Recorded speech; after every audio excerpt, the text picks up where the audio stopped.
Pembinaan jambatan menghubungkan Miri dengan Marudi. Bukti Kerajaan Sarawak komited memperkasa kehidupan rakyat luar bandar. Itu antara paparan berita dari Sarawak. Perinciannya bersama Buma Wen di Kuching. Buma, silakan. Baik, terima kasih Otto.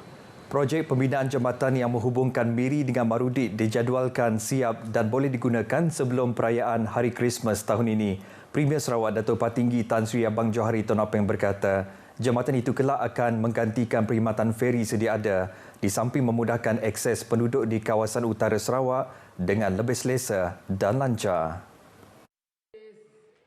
Menurutnya, projek infrastruktur ini bukan sekadar memenuhi keperluan pengangkutan, malah sebagai bukti komitmen Kerajaan Sarawak dalam memperkasa kehidupan rakyat, terutama di kawasan pedalaman. Beliau berkata demikian ketika berucap merasmikan Karnival Makanan Taste of Borneo 3.0 2024 di pekarangan tempat letak kereta Boulevard Miri.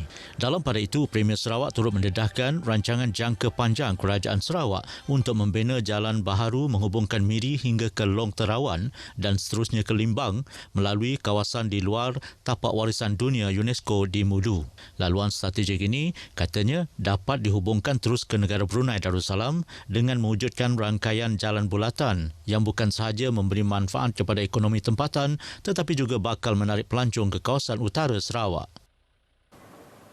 Setiap ahli Parti Pesaka Bumiputera Bersatu PBB diingatkan supaya memahami dasar dan strategi kerajaan supaya dapat memainkan peranan penting dalam pelaksanaannya. Timbalan yang di-Petua Parti PBB Dato' Amar Awang Tengah Ali Hassan menegaskan langkah itu penting bagi memastikan dasar dan tindakan diambil oleh parti selari dengan kehendak serta keperluan rakyat. Jelasnya, setiap ahli parti perlu peka terhadap perubahan dalam memahami aspirasi rakyat bagi memastikan perjuangan parti itu kekal relevan. Ujarnya, ke arah itu ia memerlukan keterbukaan terhadap pandangan baharu, inovasi dalam penyelesaian masalah dan keupayaan mendengar serta memahami isu-isu dalam komuniti. Beliau berkata demikian ketika berucap pada Mesyuarat Agung Tri Tahunan PBB Cawangan Kuala Rajang di Tanjung Manis.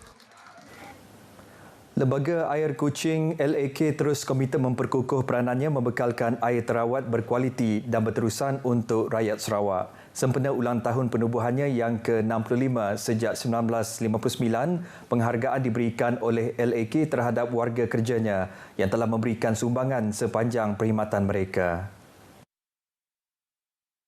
Menurut Menteri Utiliti dan Telekomunikasi Sarawak, Datuk Seri Julaihi Narawi, usaha LAK dalam mengimbangi isu bekalan dan permintaan air terawat di tengah pertumbuhan pesat penduduk Sarawak adalah peranan penting yang perlu dikekalkan.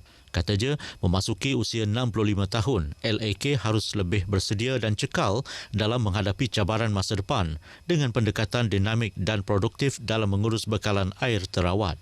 Beliau berkata demikian semasa berucap menyempurnakan Majlis Apresiasi Anugerah Perkhidmatan Cemerlang APC 2023 dan Penghargaan Pesara 2024 LAK di Pusat Konvensyen Borneo Kuching. Beliau turut menekankan pencapaian liputan bekalan air di Sarawak kini mencapai 85.4%, menunjukkan komitmen penuh kerajaan negeri dalam menyediakan keperluan asas penduduk dengan sasaran liputan penuh menjelang 2030. Seramai 49 penerima APC tahun 2023 dan 19 pesara tahun 2024 diraikan pada majlis tersebut. Baik, Sarawak komited menjadikan negeri ini sebagai destinasi pelaburan terbaik di rantau ini. Timbalan Premier Sarawak, Dato' Amar Awang Tengah Ali Hassan berkata, ia mampu dilaksana dengan sokongan perusahaan kecil dan sederhana SME tempatan. Melalui SME, katanya akan mewujudkan peluang kepada pelabur luar untuk melabur dalam sektor tenaganya, tenaga hijau. Beliau berkata demikian pada Borneo Best Award di Kuching. Teks ucapannya dibacakan oleh Timbalan Menteri Perdagangan Antarabangsa, Industri dan Pelaburan, Datuk Dr. Malcolm Musem Lamoh. Pada majlis itu, Radio Televisyen Malaysia RTM Sarawak antara agensi kerajaan yang diraikan dan menerima anugerah pencapaian cemerlang dalam penyiaran TV dan radio. Ia berperanan sebagai agensi media ulung negara dalam mempamerkan kekuatan ekonomi negeri ini. Hadir menerima anugerah Pengarah Penyiaran Sarawak, Wan Azhan Wan Hamad. Titian perpaduan Sarawak dengan 70 salam pelbagai dialek, kaum dan etnik di Sarawak kini diabadikan pada papan tanda kayu titian perpaduan yang berada di Taman Bulatan Miri.